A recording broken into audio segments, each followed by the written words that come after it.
So I normally wouldn't. Well, I guess I do debate reviews sometimes, only when they're kind of like relevant to me. And Destiny's a cool guy, but it's the Tyler Bluntman aspect that we're focusing on. Tyler, I would consider like a friend of mine. He's a nice guy. He's definitely intense, is what I'll say. He's definitely an intense guy, and he's a debater. Now, what I will say is I don't like debate bros. I think that they're obnoxious and I think that they're annoying. I think that political YouTube and TikTok are full of debate bros. I will say Destiny's like the only non-debate bro that I've seen. My philosophy on conversations and debating is that like you should have a strong stance on your perspective, but you should honestly question that stance when you engage in a conversation with somebody in a respectful way. And you should push back enough to like test your what do you say, your logical rule set and your moral focus and all that, and you should try to be logically consistent. Most debate people don't do that. I've seen a lot of people just be openly ignorant intentionally just to like force a point, where they'll fall back on like things that they don't even agree with as people, or but that their moral code aligns with, just to win the debate. I don't respect debate winners. I respect honest conversationalists. So, the fuck is this? Unfortunately, as much as I like Tyler as a person, the last time we had a conversation, he kind of did that. I know that I don't remember specifically what we're talking about. I think we were talking about coercion when it came to intimate things. And I had made like a point about how I think that you're allowed to stand your ground if like a person was charging at you. And he normally is very pro second, like 2A, but he just was like, no, you can't do that because you don't know why they're charging at you. This is like one of those things where like you can make a reasonable assumption that somebody's actively trying to hurt or run at you, that you, especially given the circumstance, they're just bolting at you, that they're probably going to try to knock you down. And if you're in a scenario, yeah, you can stand your ground. So I lost a little bit of, lost a little bit of respect for that. A little bit frustrating. But anyway, he's been banned off TikTok like 4 times. I don't even know if he's back. A while back, he got banned once or twice, so I shouted him out, and he got some followers back, and then he got banned again. And we had private conversations, and this conversation is called, I joined a TikTok conservative... TikTok and a conservative challenged me to a debate. Now, my understanding is that it's a debate on the topic of abortion. It says it right here. When I talked to Tyler, one of the last times we talked, I was playing Balloons TD. That's completely irrelevant information. Anyway, when I talked to him, he was like, "Yeah, I think I've gotten like a good spreadsheet down on my feelings and my perspectives on abortion. I'm going to move on to talk about systemic racism." I guess he decided not to do that, and here we are. So let's get into this debate here. What is this? Wallermerk tipped $1. Hey, thank you for this up. Can you react to JCS criminal vids? I don't know you what might that is. think it's boring at first, but they become super addicting to watch and are informative. Maybe in the future. Thank you for the best. All right, let's get into this debate. So you're saying that even if you knew that this person would be 99% happy and 1% unhappy, that it's immoral to put them in to even start their life because they will be unhappy 1% of their life. Correct. You agree with that too, though, I think. No, I don't agree with that. So the question I would pose to you... How do you define conscious experience? I mostly agree with you, but I'm stuck on what levels of intelligence/awareness I would consider consciousness. Yeah, this is really easy. To prove a conscious experience, really, all you have to do is... Whoa! Do you want to do opening statements? Do you kind of just we missed the whole hook there. I guess we're gonna have to watch the rest of the video in order to see what he has to say. Free flowing. I guess if you want, I guess we should have clarified this beforehand. Are we arguing for or against abortion as like a matter of policy? Like, should it be legal or should it be illegal? Yeah, that's generally what I argue. Yeah, because I'm like an abolitionist, right? I believe that it should be illegal. Gotcha. Okay, yeah. Then I mean, I can present an affirmative, and then we can kind of talk from there. Okay. I am unclear because I've seen a couple videos on yours, and sometimes it almost seemed like you were defending pro-life, and I think one said, well, like 55... I think that my understanding, or this is mine, like I'm personally pro-life, I guess you'd say, and societally pro-choice. But I've been in circumstances, especially when I wasn't doing well financially, where I would have opted into having an abortion. It was an option for me. So, I come from the perspective that it's almost like, I hate to say it, but it's almost an entitlement to be, well, not even an entitlement. It's a privilege to be pro-life. And sometimes that privilege manifests itself in like a strong moral code, honestly. Sometimes, I mean, like, I would say people who can be pro-life, and pro-life doesn't just mean that you wouldn't get an abortion. It also means that you would generally stay away from practices that would lead you to having a kid. Like smarter people, honestly. But some people are just kind of ignorant, and they put themselves in scenarios where they increase the likeliness that they'll have kids even though they're not ready. And this is where we are now. And, yeah.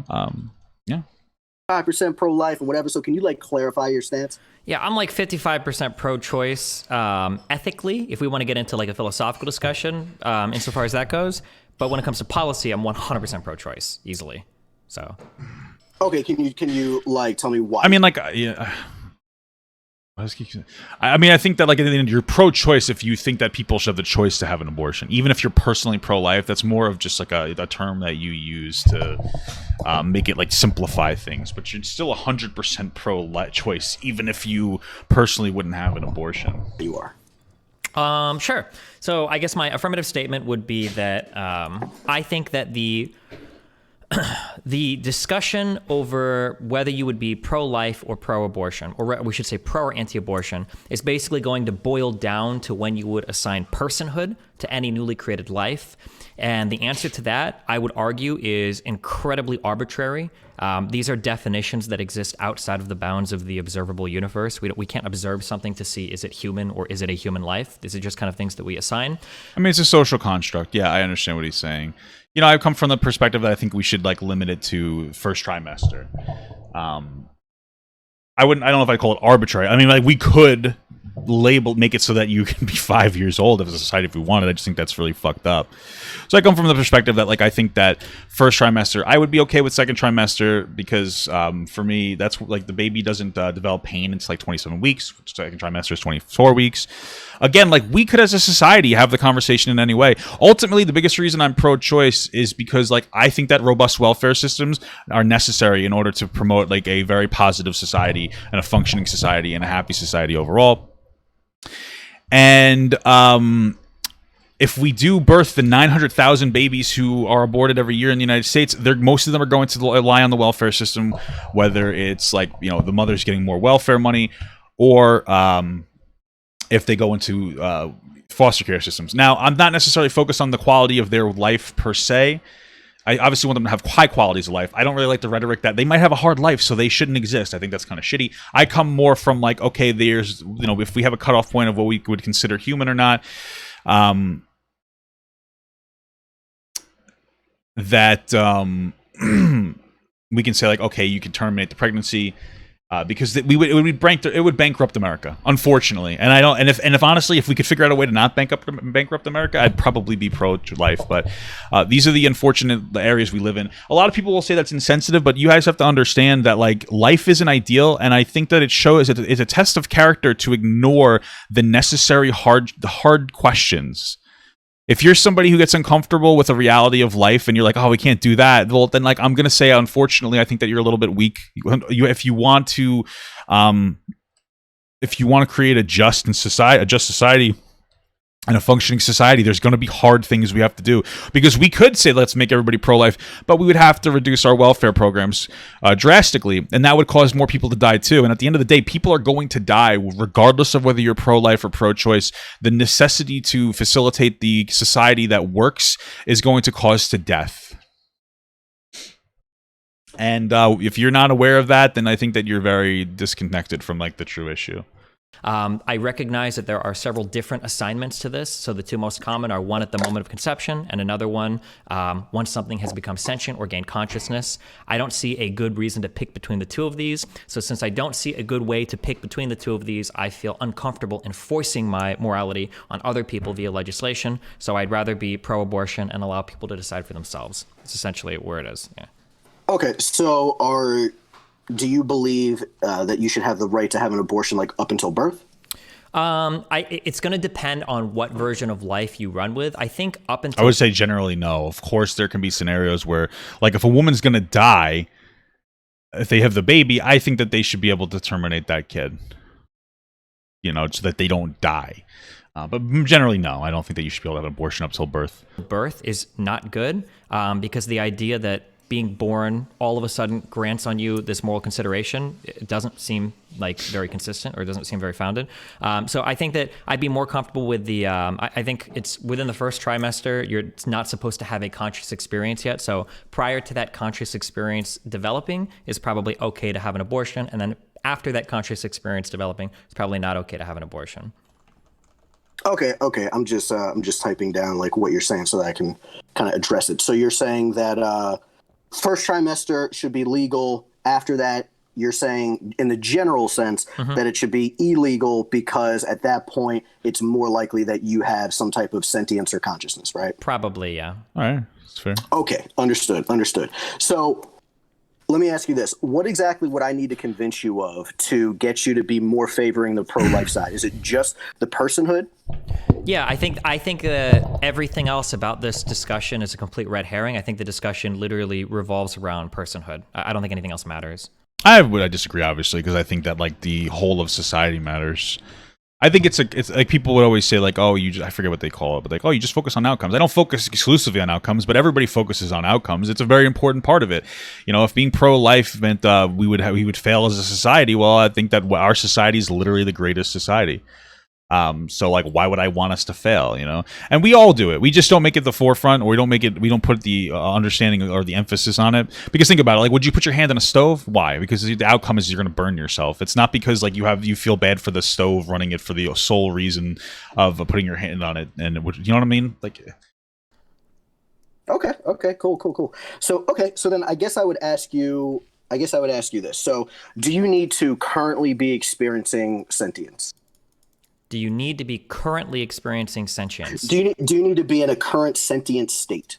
I think I've heard convincing arguments for prior and future sentient states that would protect you while, for instance, sleeping. So, for instance, if I'm sentient now, I go to sleep, I'm going to wake up and become sentient. So I should be protected in between the bookends of that, right? And having sentience at one point, sleeping, and then gaining it when I wake up. So this means that once people are dead, they've had sentience, but they no longer will, so you can dispose of the body. Or before people are born, you don't have sentience, and then at some point you develop it, and then you would be protected past that point, yeah. Yeah, I completely understand. So I would actually argue that that you are actually sentient when you're asleep, because I mean you still do have some subjective experience. I mean you can still dream and so on and so forth. But I'm not gonna be real pedantic there. So well, we can. I would super disagree with that, but it might not be relevant to this conversation. Yeah, exactly. It's not even gonna be relevant. So okay, I'm just gonna move forward. So all right. So for somebody who's like, what would you say to somebody who is under general anesthesia? So general anesthesia is different than just a vegetative state. It's different than. That's why I just like kind of hate these conversations about abortion, because like we withdraw all the nuance from everything to force like these really disconnected perspectives on life. Like we know that there's a difference between a fetus in the womb and a person in a coma. It's just, I don't know. Being asleep because you have no consciousness and no subjective experience. I mean, you can't even breathe on your own. You need some type of artificial thing to help you breathe. So should that person be granted the right to life? And if they should, why should they?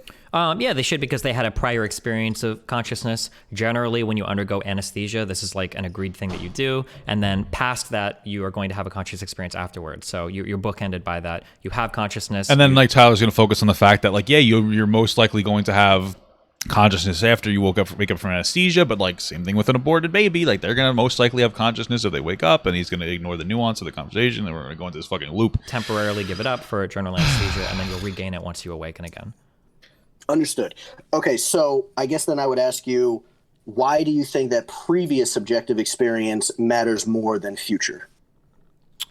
Because I think that if I were to grant that we ought to provide moral consideration to things that don't exist yet, it would open up 7 million different weird can of worms that, I don't know, we would end up into all sorts of moral problems. Like what? Like if I were to point to where a building is going to be built, and I would say we ought to treat this like a building, it doesn't make any sense because there's no building there yet.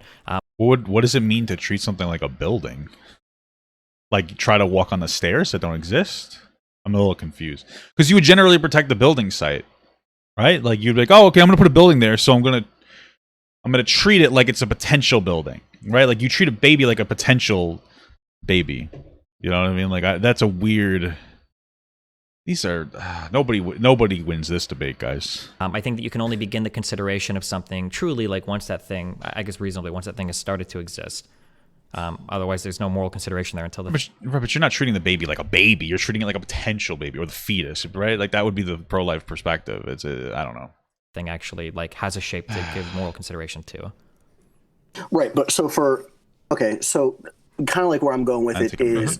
I would tell you, I think consciousness is fine to argue because I mean I think it makes rational sense that consciousness is like, you know, it's funny. I've had the debate, like I've had this conversation with Tyler Bluntman. He always gets me to have this conversation, and I always tell him about like my perspective on it, where it's like it's an unfortunate like evil. It's a necessary evil, and he's like, well, I think that's really fucked up, but like you're logically consistent. It's very funny.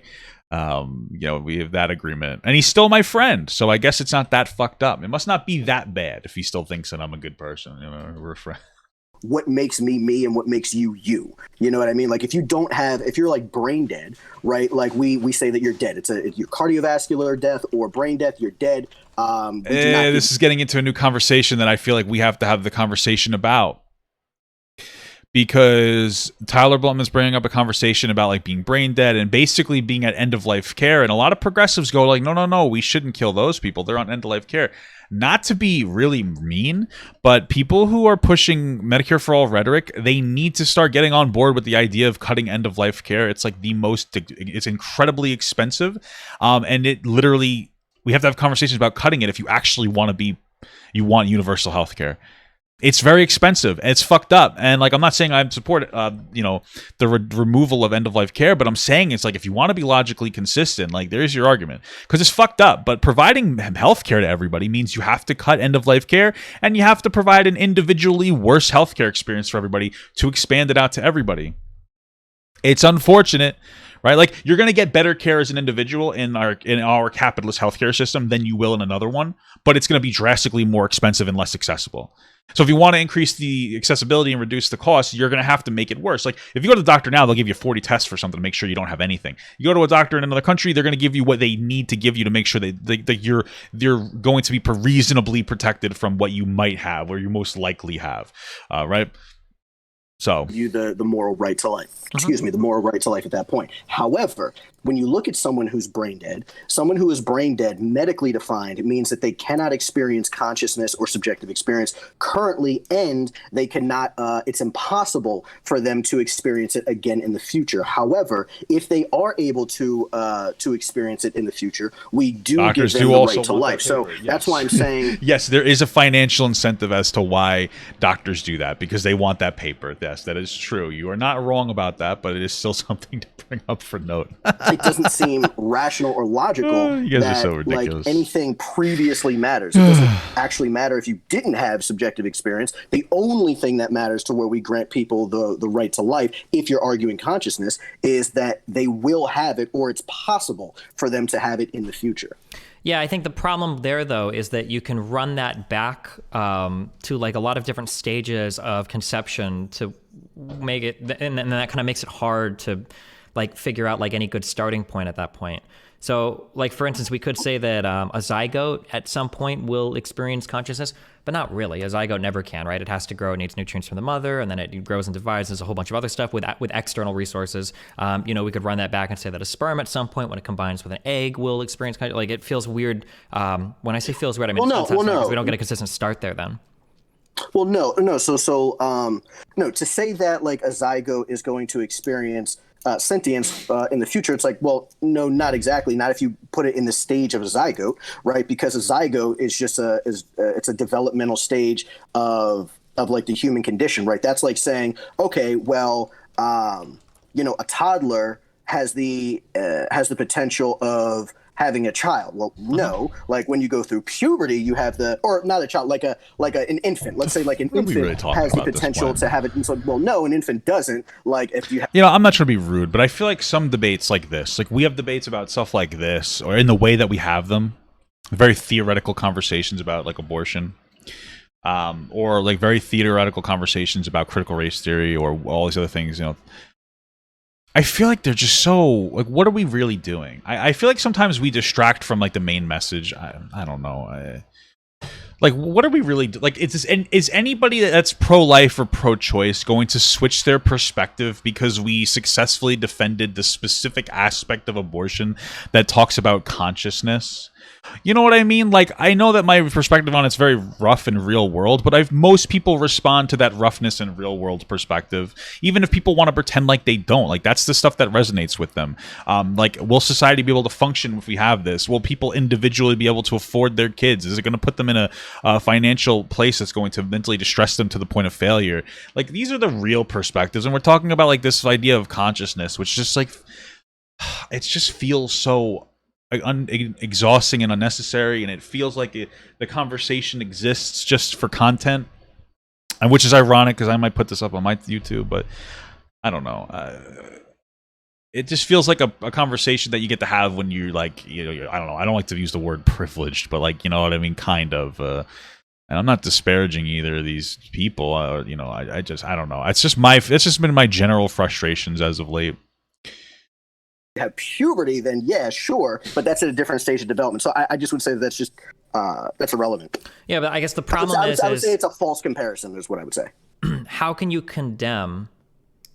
How can you grant moral consideration to that which doesn't exist yet? How can you condemn doing something and then calling that like a... Well, see, and the problem with that argument here is that like you do that, right? So like if a woman has every intention of keeping her baby, you grant moral consideration to that fetus that it will become a baby. Whether a kid gets birthed or not is like in our current in the pro-choice narrative is very much dependent on the perspective of the mother, which I do agree with.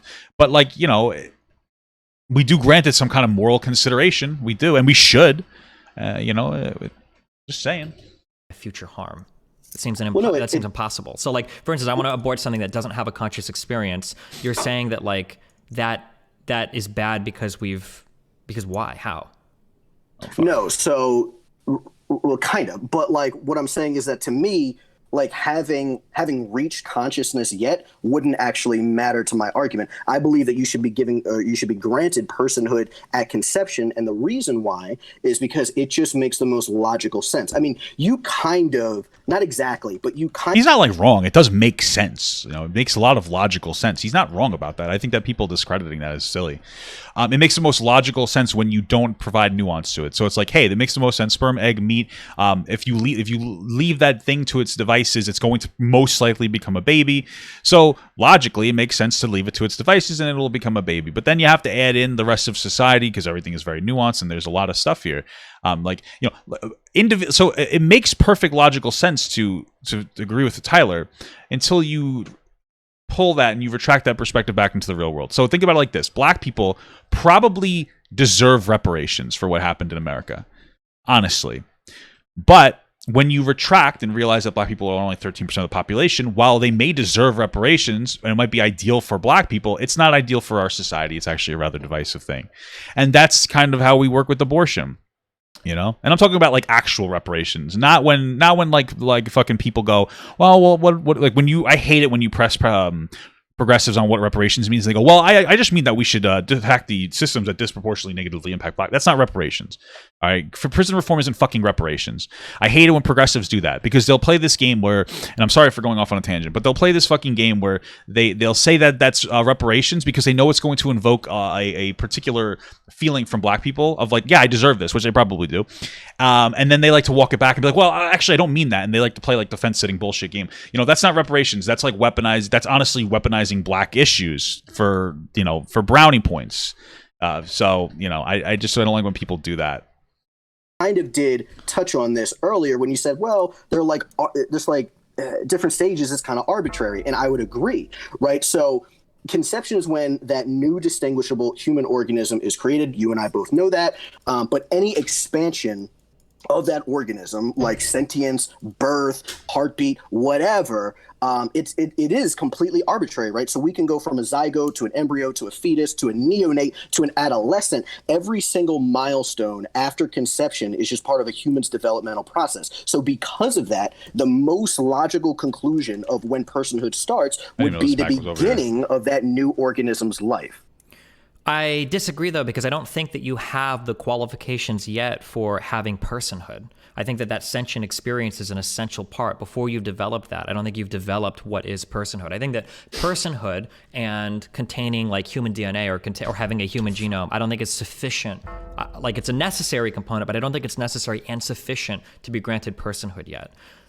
No, I understand what you're saying, but it's just like, it seems just like circular reasoning, right? So like I'm telling you that, or I'm asking you, why should previous sentience matter more than the future? And you didn't actually give like a logical reason. You said, oh, well, just because they haven't reached it, right? Sure. So that's like a begging the question fallacy. It doesn't, that's circular reasoning. That doesn't actually matter. I'm telling you that based on logic, based on the logical situation that I gave you, it's like, okay, well, if everything is arbitrary, which we agree, if everything is arbitrary, then the most logical reasoning would have to be the beginning of that organism's life. Yeah, so I agree with every single thing you just said. I think that to some extent I employ some... This is the problem when you zone in specifically on the argument of like whatever, they're talking about like human consciousness or whatever, like Tyler can't really lose because you need the entirety of the conversation about abortion in order to successfully have the conversation.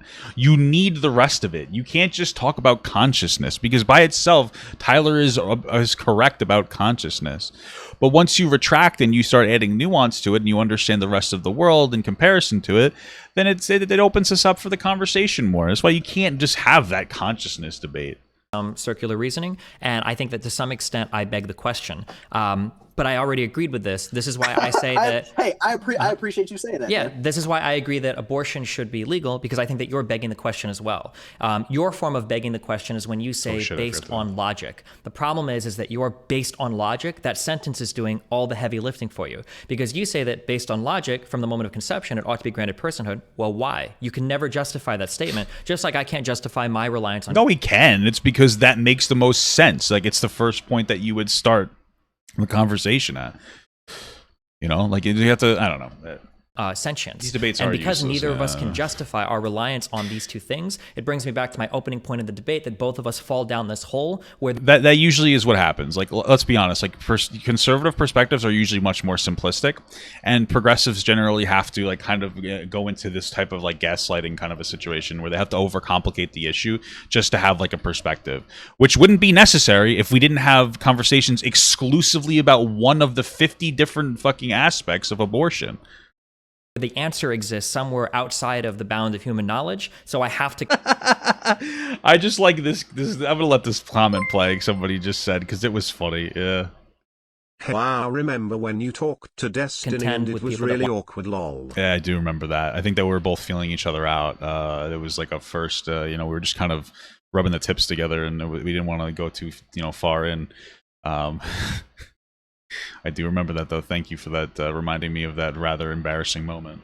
Want to have abortions because I can't force my morality onto them. Because at the end of the day, we're both begging the question. But we can force our morality onto people. In fact, I think we should, from a Western perspective. I think that we have the greatest society that's ever existed. So, I mean, we do that every day. When we advocate for gay rights and trans rights, we're literally forcing our morals onto people. That is the point of life.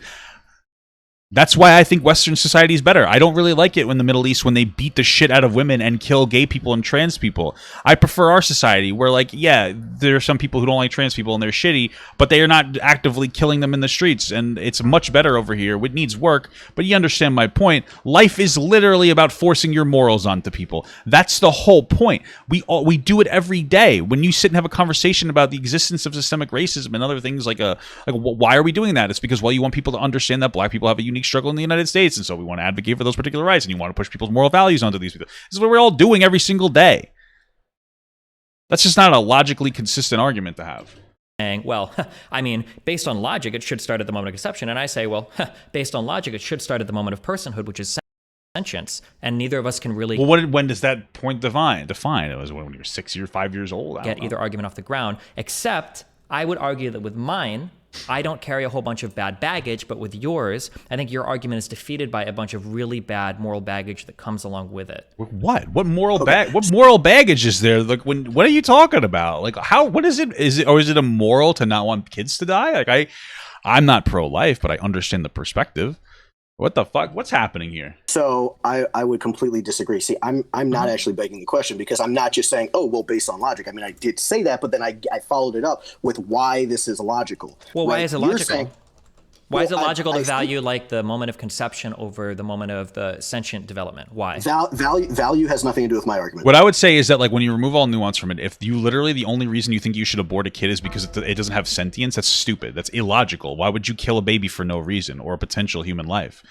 The reason that we have abortions isn't because they don't have consciousness. The reason we have abortions is because it is like so that people don't have or are financially capable or don't have babies when they're not ready, or it doesn't stress the welfare system out. There's literally not a single person who goes, you know what, I think that we should have abortions just because we can do it. And you know, we could kill fetuses. So that's not the argument. The argument is there's a reason. The specific reason is always like an outcomes perspective reason. Nobody has ever, well, maybe the people have gotten abortions for this reason. But I would say it's probably not really. Nobody's like, you know what? I'm just gonna have an abortion for fun, just because the baby isn't a person yet. Nobody says that. Nobody does that. That is not a real thing. I never argued for value. Well, we are. We're trying to figure out like what is the particular property that we value for moral valuation, for moral consideration. So I'm asking you, why would you choose the moment of conception and value that point over me saying the moment that they develop consciousness and I value that point? Like, why would you choose yours over mine?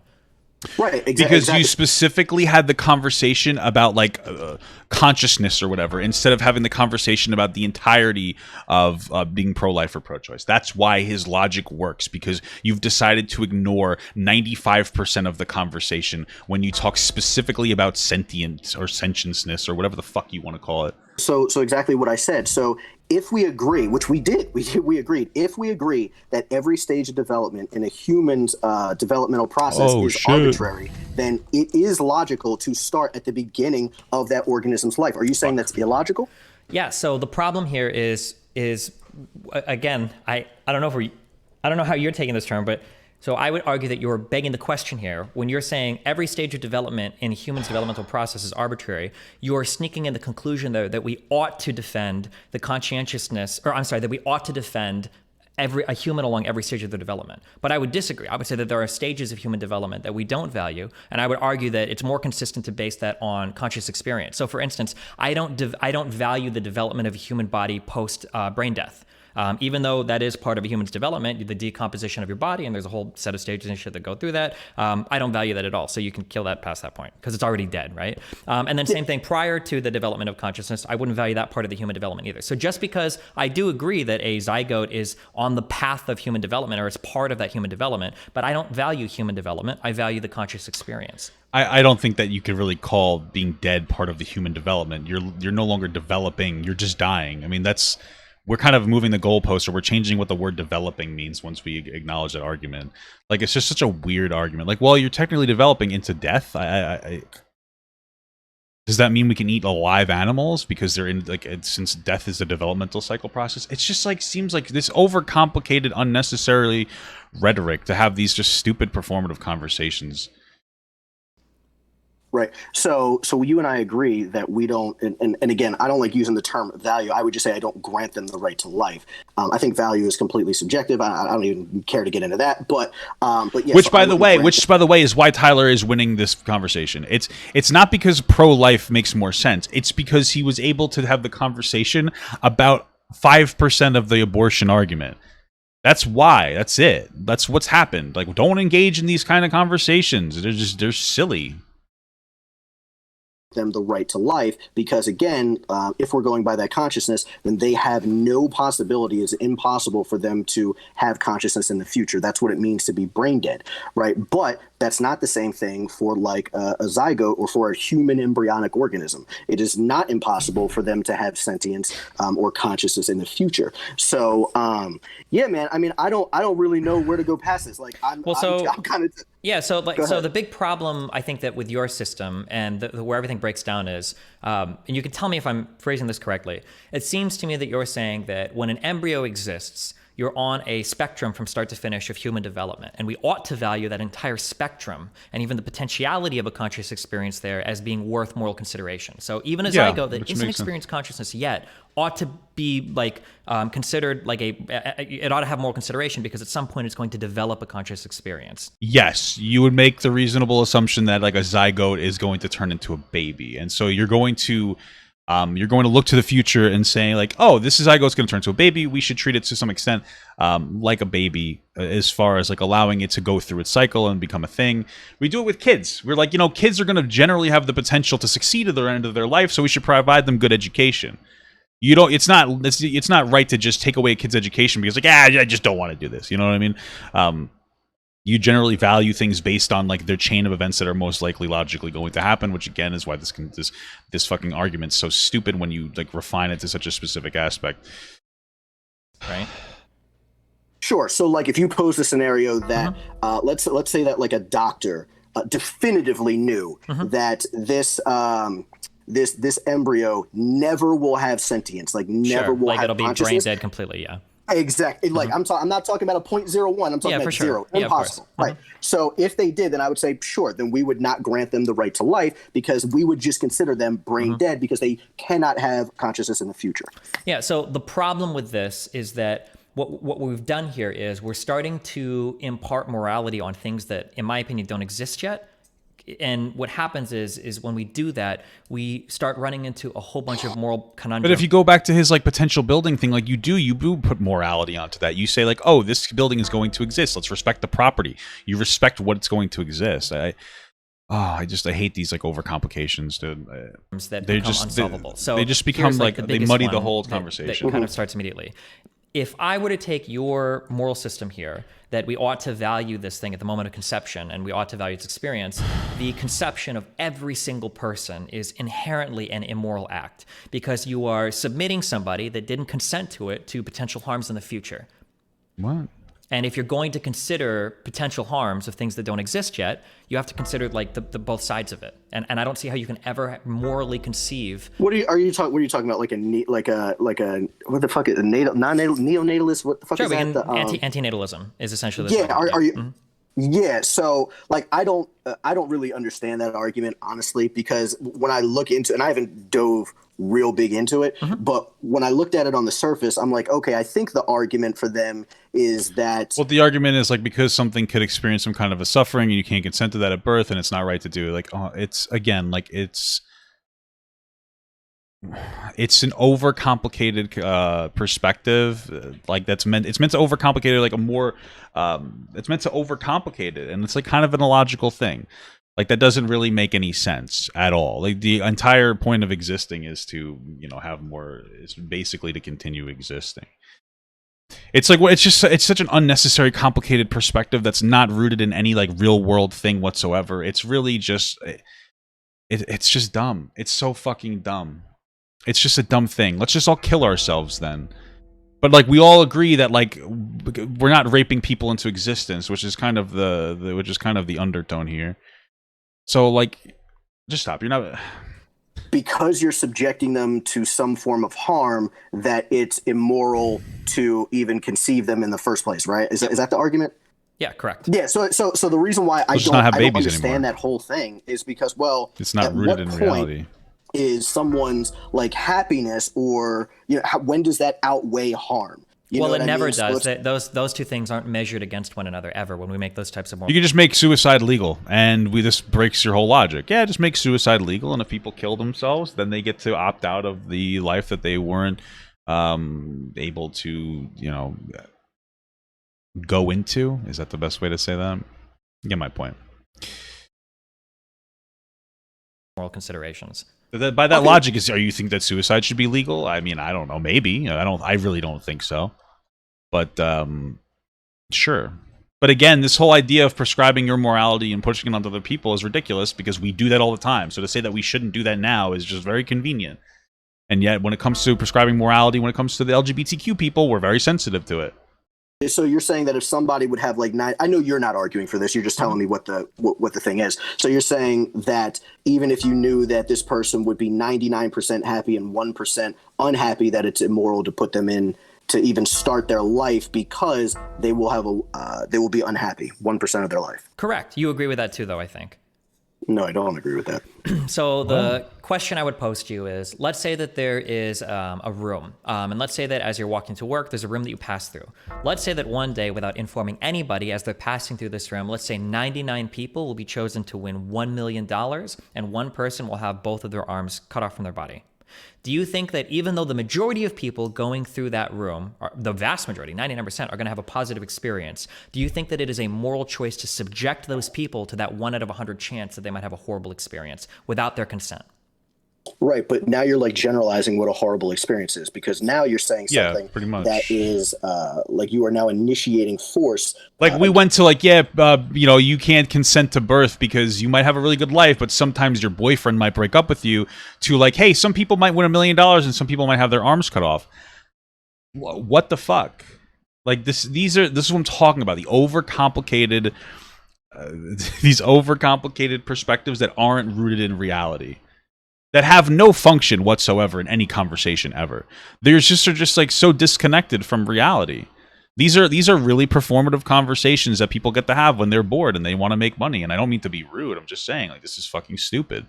Like, this means nothing. This conversation doesn't have any impact on...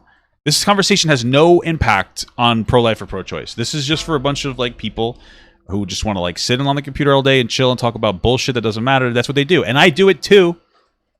But it's stupid as fuck. It's morally inconsistent to a lot of other perspectives that people have against this person, right? So I just find it to be disingenuous when you're just overgeneralizing. Well, so okay, hold on. Careful with our words. This isn't disingenuous. So it's not. Well, no, it is very disingenuous. You might not think it is. I mean, if you actually believe this kind of rhetoric, then that's kind of embarrassing. But it's just disingenuous, dude. This is stupid. This is no. There's nothing positive about this. This is like, it's a dishonest perspective to bring this up as like a case for people not having to. Should we just kill ourselves? Like, everybody just start like? Is that what we should do? We should just make it legal to die? I don't know. Not about like enacting force. This is like an outcome oriented. Like, thing. Every debate goes from one point of analogy to a complication of the analogy to a disagreement on the analogy to just point of nothing. Just north of nothing. Yes. We're not staying rooted. We go down this like overcomplicated chain until we get to a point that like it's like, oh, that's strong. It's like, yeah, you should be able to be pro-choice, because what if somebody had their arms and legs cut off instead of getting $1 million? It's like, wow, when you compare it like that, it does seem kind of dumb, because that's what just happened. Do agree that there are some children that are born into this world that have really shitty lives. Some might even die of cancer at childbirth. Yeah. Like, their life is pretty fucked. Like, or as they're like 4 or 5 or 6 years old. Regardless of who's enacting the force, the thing is, and it really doesn't matter who's enacting the force. The thing is that in your position, if I'm forced to consider a moral agent that doesn't exist yet, if I'm forced to consider giving moral consideration to a thing that doesn't exist yet, then I have to think about it from all sides. Like, could I enact future potential harms, or could I subject it to future potential harms? Why? And the answer is always going to be no. You can't subject people to future potential harms that they didn't consent to. That's just not a good thing. So by the logic, like, nobody should be allowed to have babies. Like, this doesn't make any sense. This perspective doesn't even hold up. There's no way that you think that nobody should be able to have kids. I'm confused. Or is the point like, oh, people should be able to have the choice of whether to have a kid or not because they might be subjected to some kind of harm in the future? That doesn't matter, because we're specifically talking about consciousness. That's what happened when you had a debate specifically about consciousness. You kind of lost. I think that's like, right. Like, you lost your entire perspective. Like, you lost all the nuance that you're allowed to have. So you're kind of just like shifting to a new conversation. We would never ever accept that in like any other part of society. And I think that if you start saying that, like, well, a fetus or a zygote at the moment of conception gets moral consideration because in the future it might have a conscious experience, then the only moral thing to do would be to never conceive, because you're submitting people into potentially negative experiences that they never consented to. What does the positive or negativity of the experience have to do with whether or not they are considered like human in some capacity? Like the conversation isn't about positive or negative experiences. The conversation is about whether this thing will basically potentially turn into a human being or its consciousness, et cetera, et cetera, et cetera, et cetera. Yeah. So for one, like when it comes down to morality, Woke I culture's don't really crazy, bro. generally argue the morality of it. That's why it would be different. It'd be like me arguing against like the fuck is that term again? The natalist. What is that again? Antinatalism is the idea that you shouldn't have children because it's immoral. Yeah. Anti-natalism. You know, I don't find pregnancy to be an immoral act, and I don't find it to be a moral act, moral or immoral. I just find it to be like a moral neutral. Well, it just why? is. Well, why should it be immoral? Well, hold on. Just to be clear. To be clear. Do you find it to be immoral? I don't, but that's because I don't value a zygote's existence. Well, shouldn't you be arguing from your own perspective? I don't know. Okay, well, I only value a conscious experience. Yeah. Mm-hmm. Okay, so let me follow. Also, there's an option to there's an alternative to abortion. Don't get pregnant. You know, we kind of forget that. Like, it's not like abortion is a forced thing. If we're talking specifically about rape, then yeah, totally. Like pro-lifers, a lot of them are actually okay with that exception. But we're not doing that. We're pretending like there's no other option. That's crazy. So, but here's the thing. So if you and I both agree that it is not immoral to conceive, then it doesn't actually fucking matter. Like that would just go into some other conversation that I don't give a shit about. So like if we both agree that it's not immoral, then who fucking cares? Well, because I don't know how you can say it's not immoral when you're trying to value future conscious experience. You might be creating a negative future conscious experience, and you might subject them to potential harms. I'm not valuing future conscious experience. I'm just valuing the one that exists right now. So if somebody's pregnant and there's a zygote in there, there's no conscious experience. There's nothing to defend. There's nothing to protect. If you have an abortion, it's fine. Okay, so if somebody walks up and kill, like just punches the woman in the stomach, right? By that logic, and then it kills the baby, it kills the fetus. By that logic, all you should do is charge that person with assault and have nothing to do with making, like basically aborting that baby, or rather forcing that baby to be miscarriage. That's Destiny's perspective, is that it's okay to punch a pregnant woman in the stomach, and then you would only get charged for the punching and not the actual killing of the fetus if we didn't value it at all. But we do. There's subjective value on it. In our society right now, when it comes to pro-life and pro-choice, is that if you as an individual mother value your fetus, it has value, and if you don't, then it doesn't. That's really what we're saying as a society. And if that sounds weird to you, that's your perspective, which is mine as well. Once that conscious experience develops, well, now I hope Tyler we have to brings grant that up. some form of personhood, and in our society, we ought to be protecting personhood, if for no other reason because we all have personhood that we want protected. But I don't share anything in common with a zygote because it doesn't have any sentience developed yet. No, I understand, but what you're saying like actually isn't correct. You're saying that you don't value future subjective experience, but you actually do. I mean, you actually said that, well, if someone is brain dead, but if they're not brain dead, if we knew that this person is going to have sentience in whatever period of time, we say that they're going to have sentience in a week, they're not currently sentient, then you would say, okay, correct me if I'm wrong, I'm not trying to straw man you, but you would say that, okay, well, we are going to grant them the right to life. Yeah. So I value. So you do. Yeah, we both do. The difference is that I think that future sentience is necessary, but not sufficient. But you think it's both necessary and sufficient. You think that just having a future experience. That's a difference from what you just talked about. Like, you changed your perspective because Tyler brought up, I guess, a reasonable point. What the hell are we doing here, guys? What are we doing here? Is good enough. I don't think that. I think it's part of it, but there needs to be a currently existing one as well, or a past existing one. I understand that, Destiny. And I agree with you on the one part where you said current. So if we're going by consciousness, right? Mm-hmm. So currently or can experience it. So it's like the perspective capacity, meaning of now or in the future. So okay, so if you have the perspective capacity of sentience or subjective experience or consciousness, whatever the fuck you want to say it is, then I'd say fine, of now or in the future. Sure. But there isn't. You haven't rationalized like why the previousness matters. You just keep saying, "Well, it doesn't exist yet." That and I mean, you did agree. It's like, well, that is kind of begging the question. And yeah, because Kios _ just resubscribed for 3 months. Papa, hey. There's been a lot of interesting games you should check out that have been announced in the past couple days at E3. Okay. Back 4 Blood and Redfall look sick. Okay, maybe. Thanks.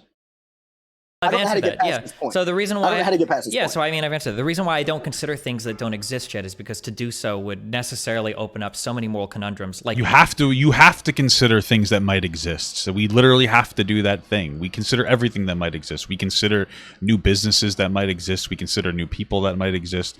That's the whole foundation of our society, is considering things that may not necessarily exist right now. Yeah, it's the whole point. Antinatalist argument that become unanswerable. If I'm supposed to consider the morality of things that don't exist, there's like an infinite number of equations now that I have to constantly balance in my head that we all have to consider, like, okay, well, this person doesn't exist yet. Would it be immoral for us to build something here if in the future it could harm a potential person? Like, if I put a piano here and it falls in the future and it kills somebody, Like, we literally do this all the time. We implement things that may not exist yet. it doesn't exist yet. Am I already committing an immoral act? Like that, I don't think that you can consider things that How are don't you exist defining yet. moral? How are you defining moral? When I say moral consideration, I mean something who... No, not moral consideration, just the word moral. Typically, if we say something is moral, we're saying, like, is it righteous or is it like a good action, right? Is it something we ought to do? Yeah. Yeah. We ought to consider things that might exist in the future. I don't really care about that part when we're talking about the abortion, just because, again, like, I could find it moral or immoral, but I think that morality is I think everybody has like their own moral, like, whatever, moral ethical standard. The only thing I care about is just like if somebody should be given the right to life. It doesn't even matter if you think it's moral or immoral, or if somebody should or shouldn't do it. It's just like, well, look, like, legally speaking, should we give them legal protections, right? Should we give them the same legal protections as everybody else? But that's a different question. I'd say no, but they should have some legal protections. Well, these are all moral questions, right? And even the when do we define a life? No, agree. No, sure, that's fine. I'm just saying that, like, I personally just don't focus on just saying like moral or immoral. I only talk about, look, should it be legal or should it be illegal? Well, but not really. We're talking about the morality of this right now. We're not, right? That's Didn't what we you start stem talking down about to. the legality of When you're it? telling me when we ought to value the existence of something, these are like normative moral statements that you're making. These are like, this is like what we ought to do. We ought to value. I'm not saying value. I'm not saying value. Well, Destiny, I already told you that. I'm just saying if we should grant them the right to life. Well, yeah, so you're valuing them as being a living person, right? But let me here. So for instance, like, I value my dog's life more than your life, right? So I value my dog's life more than like anybody's life on this fucking live stream, right? But that doesn't mean that I don't understand that you have the right to life and I can't take your life from you. Sure. You So know, when you see what I'm saying? when I say value, I don't mean like personally subjective. Tyler does this all the time. He's talking about value. He just doesn't like to use the word value because he knows, like, it kind of diminishes his perspective. How do you value different things in your life, right? I would expect one guy to value his dog over the life of like 10 strangers. That would just make sense to me. But what we're saying is that, like, from like we're at the level of, I think, meta ethics. But like what we're saying is, when ought we value an individual as like as something that we give moral consideration to? That's what we're asking, right? Yeah, I think we're saying the same thing. I think I'm just nitpicking the term value, but we are just talking about like giving people the right to life. Yeah, giving people I don't like saying the right to life, but giving them moral consideration, because life doesn't really mean anything, right? Yeah. So Sure. I don't see what point there is, or I don't see how you can ever convince me, like, well, we grant personhood at conception versus me saying, well, I grant personhood at conscious experience, when I feel like your definition for that leads into weird things. We have to value future persons that don't exist yet. And then my definition seems to consistently answer for like all stages of life.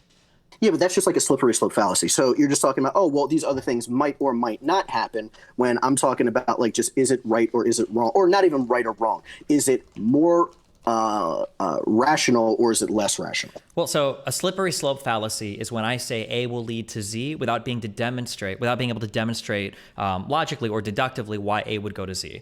I think I have shown you at least one big problem with your defining life as like a person that doesn't exist yet, and I can demonstrate why this is a problem without it being I fucking hate debate terms. They're just dumb. a slippery slope fallacy. Not all slippery slopes are fallacies. There are indeed some slippery slopes.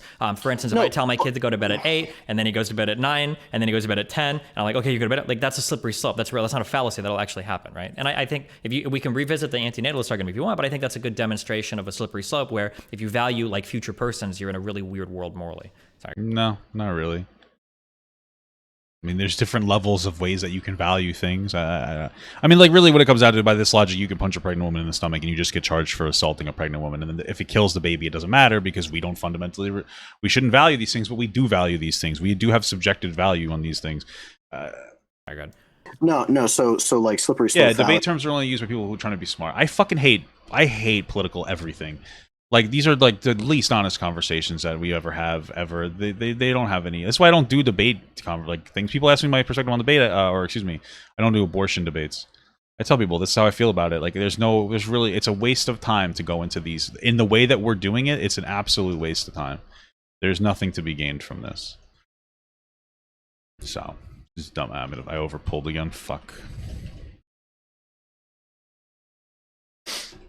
Policy is just saying that, look, this action we shouldn't do because it could or may lead into those other things. Even if you back it up by saying, look, there are these things that show that it is likely, it doesn't matter how likely or how unlikely it is, it still is saying that, no, it might lead into this. Unless you say definitively this happens, then it's different. But again, who fucking cares? Well, so that's anyway, a really important point, because that's not a fallacy at all. It's totally legitimate to say we shouldn't do this because it might lead to this. So, for instance, well, you said that it's a slippery slope fallacy if I say we shouldn't do this because it might lead to one thing. So if I've got 3 friends and we're going to go camping and I say, well, maybe we shouldn't go without any preparation because we might die, and they go, it's only a 40% chance we'll die. That's slippery slope fallacy. Sorry, we're going to go camping. Well, no, that's actually a legitimate use of a slippery slope. We could go into the wilderness, we could get lost, we could get eaten by a bear and die. It's only slippery slope fallacy if you say something but you can't connect the two. So if I say we shouldn't go camping in the forest because aliens might abduct us because I heard Bigfoot is out here, well, now it's a slippery slope fallacy. You haven't demonstrated reasonably how are you going to get from going to camping to having an abduction by an alien. That would be a slippery slope fallacy. It's totally legitimate to say you could go from A to B if you grant something happening, as long as you can logically conclude or deduce that you'll get from one to the other. No, so for one, when we're talking about a slippery slope fallacy, I'm not saying just because it is a slippery slope fallacy that it means that your assertion is incorrect, right? Just the same way if I ad homed you right now, it doesn't mean that my premise is wrong, right? It just means that I'm ad hom. It's just a type of fallacy. Like, Destiny's not wrong, but again, this was a conversation about sentience. None of the moral loading really matters, because what you would say is the reason that we shouldn't value a fetus or a zygote to the same degree that we value a human being is because that could lead to an outcome of having an overpopulated world and an overburdened welfare system, and et cetera, and removes the ability for individuals to, make choices about their own bodies. And you could make these are the arguments that you would make. But we decided to have it just about consciousness or some dumb bullshit, just some stupid fucking thing.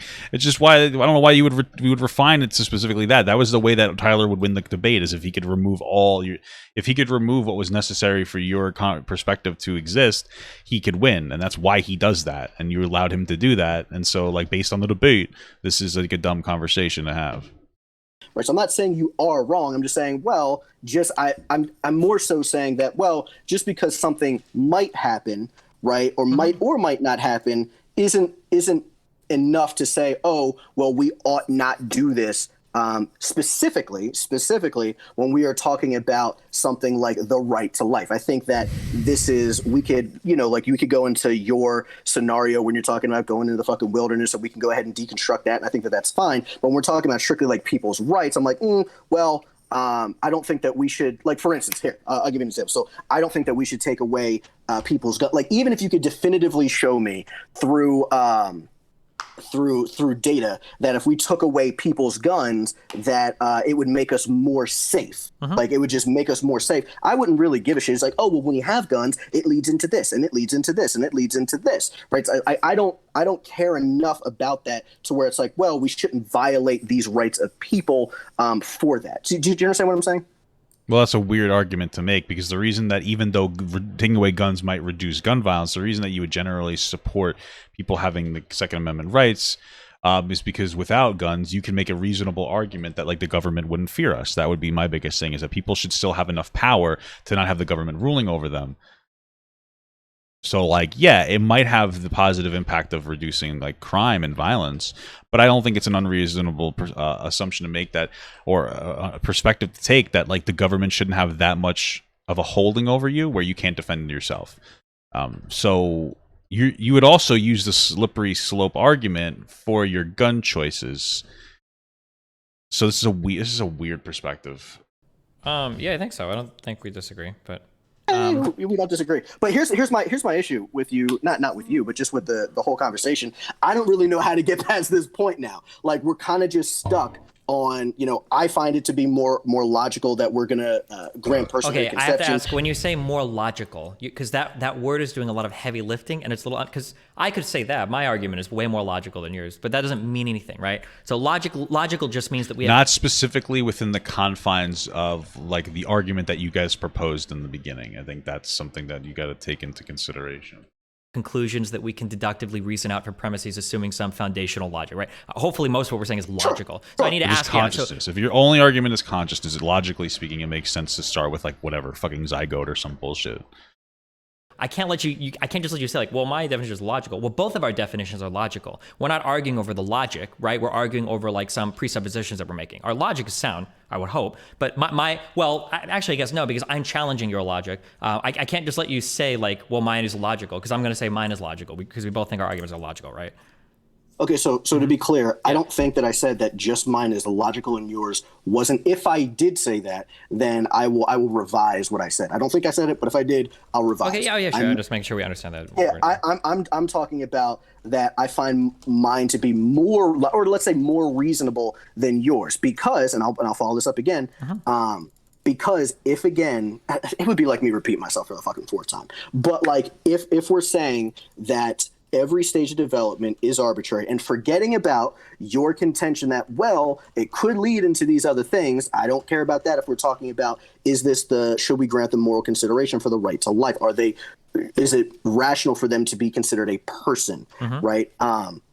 If we're saying that every stage of human development is arbitrary, every stage. I mean, you don't even go through meiosis until like you hit fucking puberty, right? Your brain doesn't stop developing until you're 25. You don't go through any of these things. You don't stop doing any of these things. I mean, every milestone is really just to get a person to die at the end, right? It's just to reach the end of one's life. So if we're saying that, can I ask you a question about that? When does life end? When you die. When we're talking about human life ends when you die. Oh, this is just. Then we're going to talk about, what about when you decay? Like, your life is over, and now you're just providing sustenance to other lives to manifest. When you say life, what do you mean? Like, when does? What do you mean? You said right to life? No, human life. I'm confused because you said we develop to when life ends. So I'm asking you, when do you think life ends? Right. So if you're talking about life just as the term itself, I think that, we could get kind of pedantic there. Like, life, technically, if your cells are living, then we would say that is a form of life. Correct. But if we're talking about like a human's life, like where we give them the consideration for life, then there are two different types of death. To my knowledge, maybe you can find some other, but I believe it's just cardiovascular death or it's brain death. Correct. And what do both of those usually signal for what we consider to be death? What do you mean? Like, what's leaving us or what's ceasing that we consider like, okay, this person is dead now? It's generally the end of a conscious experience, right? Like, sure. Because there's a lot of development that happens in the body post-death. I think your nails and hair continue to grow. You can get an erection. It's true. Mortis, yeah. But it seems like here we would say like, oh yeah, the conscious experience is over. They've died. They're gone. So like this moral consideration, it doesn't seem, we should say pro or anti-abortion. Okay, I am unclear. I'm trying to remember where the conversation started. It was a good point. On yours, and it's just so fucking complicated. Such a dumb argument. Are living, then we would say that is a form of life. Correct. But if we're talking about like a human's life, it's a good argument. It's a good argument. It's just like we got to such an overcomplicated place to talk about this. So now I'm trying to remember where it started, because I felt like we went through like 6 different degrees just to get here. Like, but okay, we give them the consideration for life. Then there are two different types of death, to my knowledge. But the counter argument would be this: is like, as you're dying, you can like lose yourself in your death, right?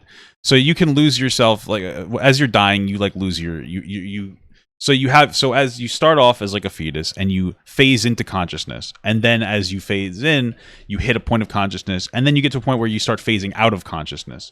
So I would say that to be morally consistent, you would have to consider somebody not a human being once they started phasing out of consciousness, if you also aren't going to value something phasing into consciousness when it comes to specifically the consciousness argument, right? By that logic.